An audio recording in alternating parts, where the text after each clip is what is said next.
Hi and welcome everyone to this lesson in our course for solar energy.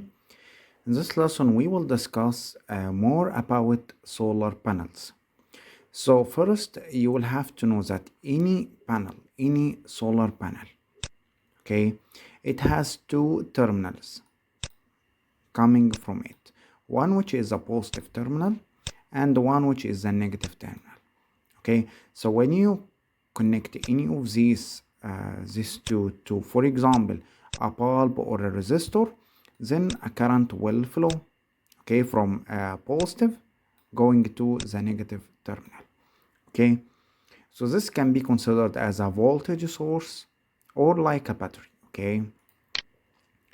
Okay, so now you can see this is a junction box in which we will have the two terminals, the positive and the negative. Now what we would like to do is that we would like to find the VI characteristics of a solar panel, or VI means voltage current characteristics of a solar panel. I would like to see how does the voltage and current looks like from the panel. Okay, so first, as you can see, this figure here shows you the voltage on the x-axis. We have the voltage, and we have on the y-axis we have the current in ampere and voltage of the panel. So this is the output voltage from the panel, this is the output current from the panel. Okay, so let's start. First, we have two different tests that we do, one which is called the open circuit test and the short circuit test. So what does this mean? Open circuit test is that we will leave these two wires opened, the positive and the negative terminals open circuit like this. Okay, then we start adding an voltmeter which measures the voltage here. This voltage is known as the open circuit voltage, okay, or V open circuit. Okay, you can see V open circuit or the open circuit voltage. As you can see, since this circuit is opened, it means that the voltage will be equal to V open circuit, the open circuit voltage, and the current. What is the value of current? Current will be equal to 0 because the circuit is opened. So we'll find that the first point here we have the voltage V open circuit and the corresponding value of current is 0. Okay, this is the first point here, V open circuit, at which the current will be equal to 0. Okay, then the second test is that we will make a short circuit test. So we will do like this, connect these two wires together, the positive and the negative together like this. So what do you think the voltage will be here between these two terminals? The voltage will be equal to 0. Why? Because we have a short circuit between these two wires, between the positive and the negative. Now in this case we will have maximum current. Current will be maximum, will be the highest value. And in this case we say that the current itself is equal to I short circuit, or the short circuit current. So the voltage is equal to 0 here, and the current will be I short circuit here. Okay, so we have the first point, second point on the graph, and the first point on the graph here. Now between these 2 points I would like to find different values of current and different values of voltage. So how can we do this? Simply we connect the panel. We have the panel like this, we have the positive and we have the negative. Okay, and we start connecting it to a variable resistor. Okay, a variable resistor like this. By changing the resistance we can obtain different values of voltage and the current, so we can draw finally this curve. As you can see, this curve is called the VI characteristics of a solar panel. Okay, now similar, since we obtained the current and voltage, so at any instant, let's say for example this voltage V1, we have the current which will be produced will be current I1. Okay, So the next thing we would like to do is that we need to find the output power of a panel. You know that the power in general is equal to V multiplied by the current, or the voltage multiplied by the current. So at any point, let's say here we have V1 and we have current I1. So the corresponding power here will be this point, which is B equal to V1 I1. Here at this point we have a voltage equal to 0 and the current equal to I short circuit. So their multiplication will give us 0, and so on. So you do this for different values of current and voltages like this, and in the end you will obtain this graph, which is called the power characteristics of a solar panel, or the power curve of a solar panel. Now as you can see that this curve has a certain value at which we will have maximum power. You can see this point, which is the peak power, maximum power, P maximum, occurs at a certain value of voltage called Vm and a certain value of current called Im. Okay, so Pm, which is the peak power coming from the panel, is equal to Im multiplied by Vm. Okay, so this Vm is less than the open circuit voltage and Im is less than I short circuit. Okay, it is between 0 and I short circuit, and this one between 0 and V open circuit. Okay, now this point at which we will get maximum power, the value of voltage and the current, is called the maximum power point, MPP, or the maximum power point. It is the point at which we will get the maximum power point on the VI curve, okay, at which we will have a certain value of voltage and certain value of current that will give us the maximum power. Now why is this important? Because we are going to control or use buck converter, or we are going to use a solar charge controller in order to control the output voltage of the solar panel, so that we can always get the maximum power, as we will see in the maximum power point tracking lessons. Okay, now the question is, how can I know the operating point of a solar panel? Now for example, you have this solar cell. Okay, it's a very small solar panel or a solar cell connected to a bulb. For example, you can see we have the positive terminal, the black is the ground, and we have the orange one, which is the positive, and the black is the negative. Then we start connecting it here like this and connecting like this. So we connected our panel to the load or the bulb. Okay, now the question is, what is the output voltage and output current of the panel in this case? Okay, so I would like to know what is voltage and what is current. How can I get this? Simply, you will find that this is the characteristics, the blue line representing the characteristics of the PV panel. Okay, as you can see here. Now in order to find the operating point, simply we draw a line which representing the characteristics of the load. You can see this is a bulb, which can be representing by a resistance. So the resistance equal to V over I, which is the slope of the line. Here, assuming that the resistance is a constant value, so we will have connecting it like this, drawing it like this. Okay, so the intersection between the characteristics of the load and the characteristics of the PV panel, their intersection, which at this point will give us the corresponding voltage and current.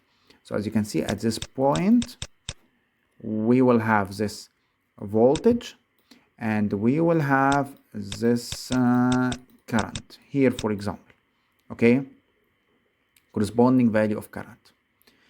How did we get this? By simply intersecting the characteristics of the load with the PV panel characteristics. So the PV panel characteristics, we obtained it by connecting to a variable resistance or a variable resistor load, and then changing the value of the resistance, then measuring the current and the voltage.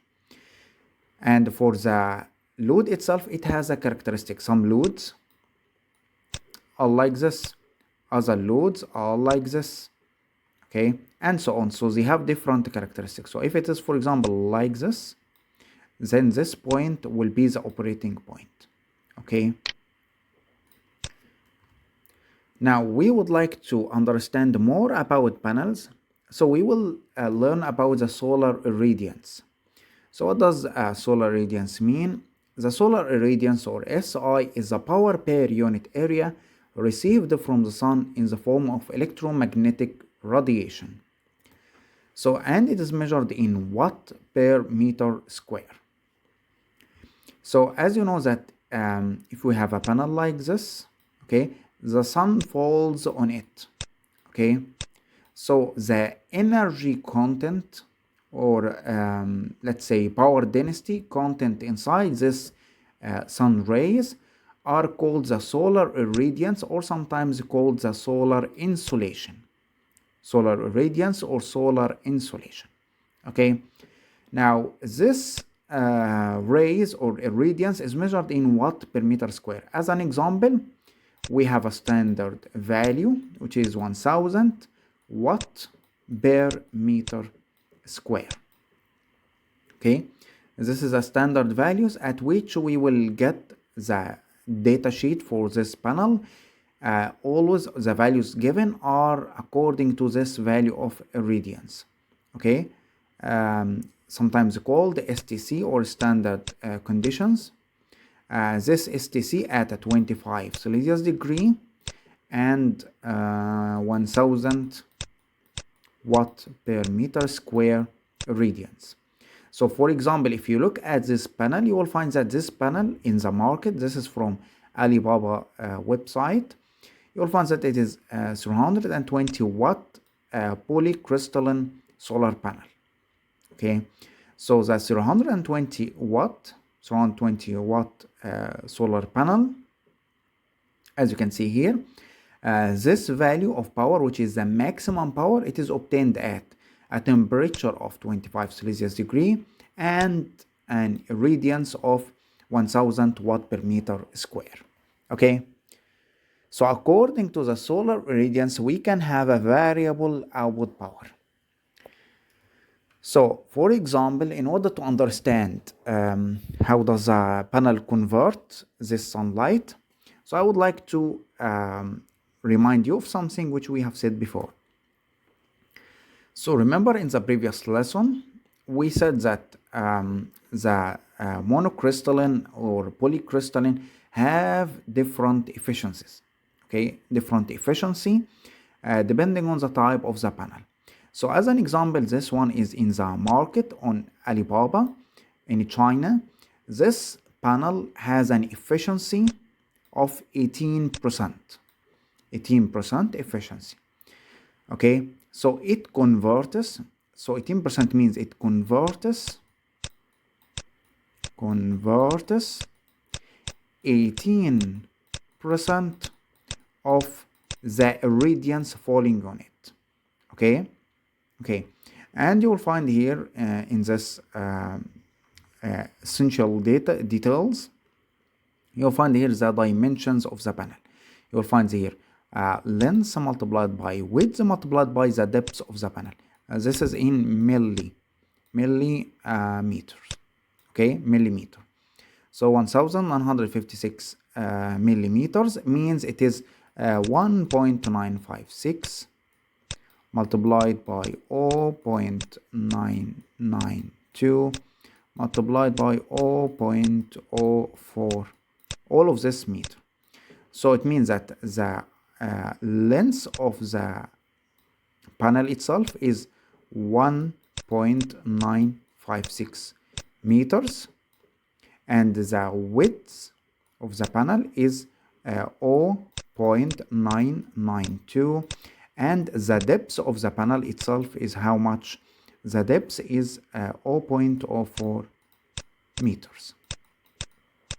Okay.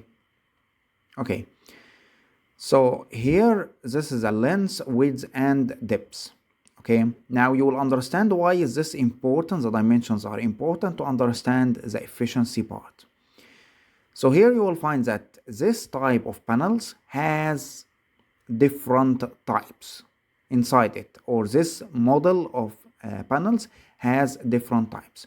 So you can see it has from 320 to 360p between two brackets 72. What does 72 means? It means it is consisting of 72 cells. As you can see, number of cells in one panel, 72. So as you can see, this number representing how many cells. Okay. Now 320 to 360. What does this mean? It's 320 means how much, what is the peak power? Okay, to be more specific, what is the peak power? So the peak power here, so first model 320 watt, second one 325, 330, 340 up to 360. So we have different panels, 1, 2, 3, 4, 5, 6 panels. Okay. So this is the peak maximum power that can be produced by the panels at STC conditions or standard conditions. Okay, at 1000 watt per meter square, the amount of power for each meter square is 1000. Okay, remember, you'll find here the maximum operating current. This is the maximum operating current and the maximum operating voltage. What does this mean?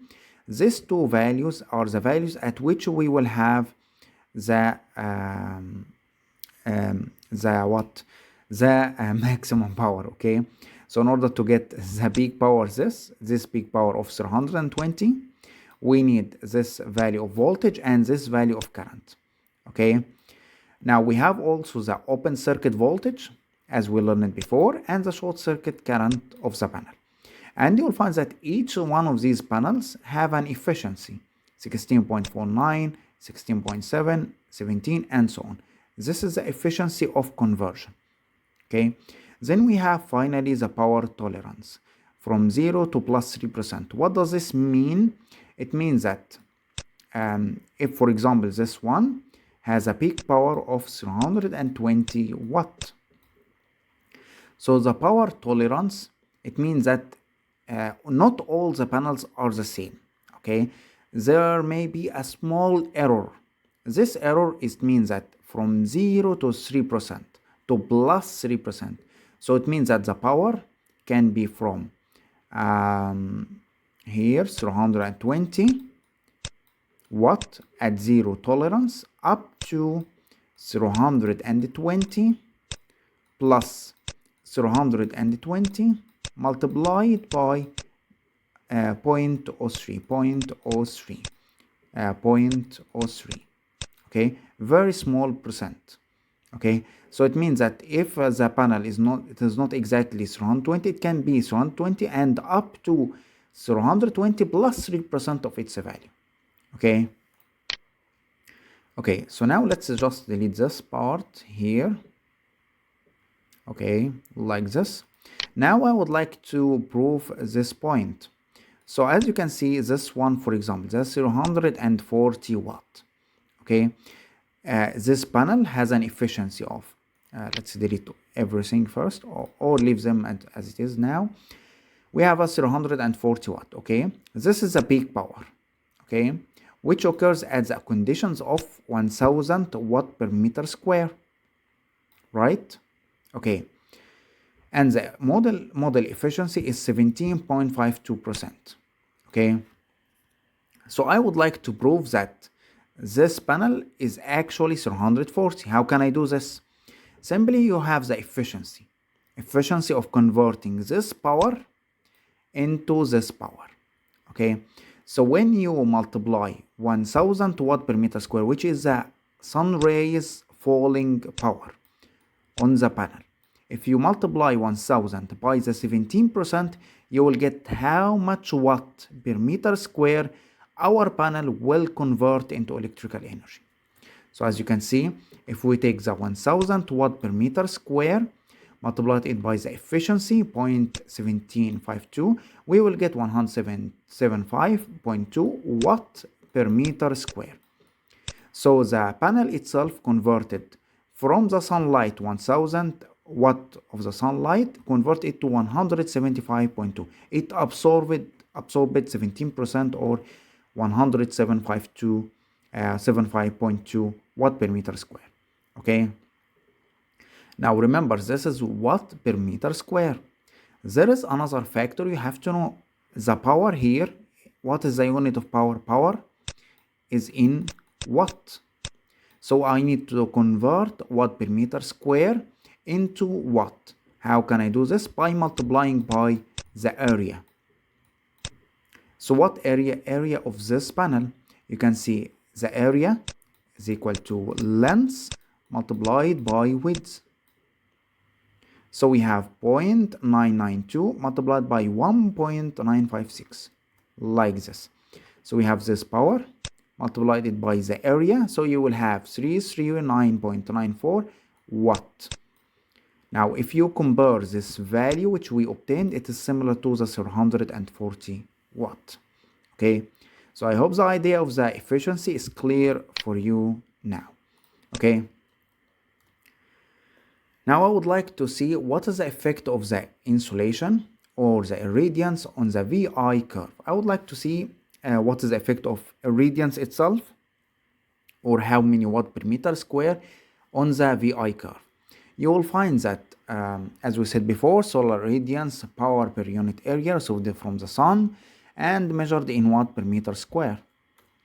Now, if we look at this curve here, you will find that, let's say we started at this curve, okay? This is the value of current, and this is the value of voltage, okay, at a constant temperature. Here, the parameter which we change is the irradiance, how many watt per meter square. So this is the panel characteristics when we have a 250 watt per meter square, okay? Energy or the power density coming from the sun. Now, as you increase the irradiance, from 250 to 500 to 750 to 1000, as you can see, as we increase, what will happen to the curve? You can see it's going up, up, up. Okay, so you can see that the value of current here, instead of here, it increased to here, increased to here, increased to here. So as the irradiance increases, the value of current increases. In this case, when we are keeping the load constant, okay, we are just changing the irradiance. Now, what about the voltage? You can see the voltage as the irradiance increases. You can see voltage increased by a very small value. So what we learn here is that as the irradiance increases, the current increases by a very large value, and the voltage increases by a small value.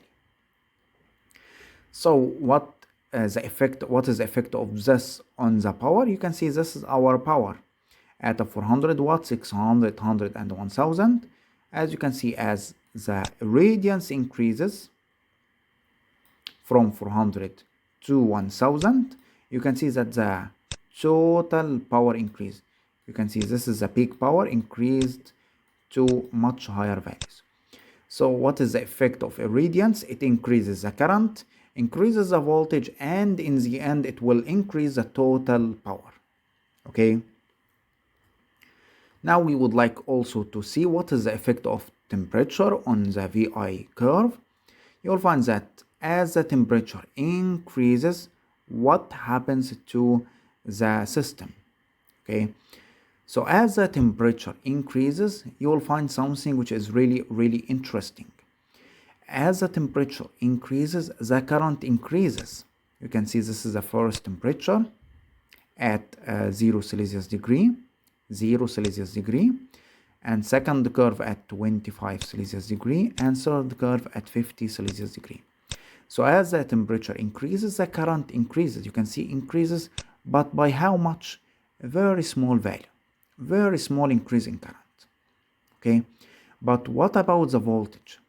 When the temperature increases, the voltage decreases, or reduces the voltage. The increasing in temperature reduces the voltage.